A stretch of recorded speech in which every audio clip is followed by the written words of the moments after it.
அவங்க கூப்பிட்றதுக்கு ஏதாவது கவிதை சொன்னால் கண்டிப்பாக ஆருண் சார் கவுண்டர் போட்டு கலாச்சிருவார். எங்கள் அம்மா எப்போதுமே ஒன்று சொல்லுவாங்க, அழகான பெண்களை பார்த்தா கொஞ்சம் அமைதியாக இருந்துரும், அவன் வாயை கண்ட்ரோல் பண்ண முடியாது அப்படின்ட்டு.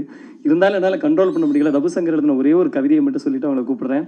அழகான பெண்களெல்லாம் எந்த பொருளை பார்த்தாலும் அழகாக இருக்குது, அந்த அழகான பொருட்களெல்லாம் உன்னை நினைவுபடுத்துகின்றன, உன்னை நினைவுபடுத்துகின்ற எல்லாமே அழகாய்த்தான் இருக்கின்றன சொல்லி இந்த படத்தின் கதாநாயகி சுமதி வெங்கட் அவர்களை மேடை கழிக்கிறோம்.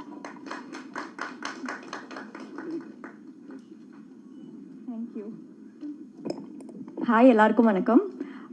உங்கள் எல்லாரையும் இந்த படத்தோட 7G படத்தோட ப்ரெஸ் மீட்டில் சந்திக்கிறதுல எனக்கு ரொம்ப ரொம்ப சந்தோஷம். ஃபர்ஸ்ட் நான் இப்போ ஓகேவா ஓகே. ஸோ ஃபர்ஸ்ட் நான் தேங்க்ஸ் சொல்ல தொடங்குறேன். ஃபஸ்ட்டு ப்ரெஸ் பீப்புள் உங்கள் எல்லாருக்குமே ரொம்ப தேங்க்ஸ், உங்களோட டைம் ஸ்பெண்ட் பண்ணி எங்களோட மூவியை ப்ரமோட் பண்ண வந்ததுக்கு. அண்ட் என்னோடய டைரக்டர் சார் அருண் இந்த ஆப்பர்ச்சுனிட்டி கொடுத்ததுக்கு I am very very happy and grateful. And my entire team பார்த்தீங்கன்னா ஃபுல்லாக ரொம்ப ஃபன் ஃபில்டாக ஜாலியாக போச்சு. ஒரு ஹாரர் மூவினா எவ்வளோ சீரியஸாக இருக்கும், எல்லா சுச்சுவேஷனும் சீரியஸாக இருக்கும். ஆனால் எங்கள் ஆஃப் கேமரா வந்திங்கன்னா அப்படியே எல்லாமே கம்ப்ளீட்டாக டிஃப்ரெண்ட்டாக இருக்கும். ஃபுல் மூவியுமே செம்ம லாஃப்டர் ஆகிட்டா. அண்ட் டோட்டல் டீம், என்னோடய சினிமாட்டோகிராஃபர் கண்ணனாக இருக்கட்டும், சித்தார்த் விப்பனாக இருக்கட்டும், அவரோட எனக்கு கொஞ்சம் காம்பினேஷன் இருந்துச்சு. சோனியா மேம், சுப்ரமணிய சிவா சார், அவரை ஆல்ரெடி நான் சந்திச்சிருக்கேன். அண்ட் இந்த படத்தில் அவரோட சேர்ந்து நடிக்கிறதுல எனக்கு ஒரு ஆப்பர்ச்சுனிட்டி கிடச்சிருக்கு.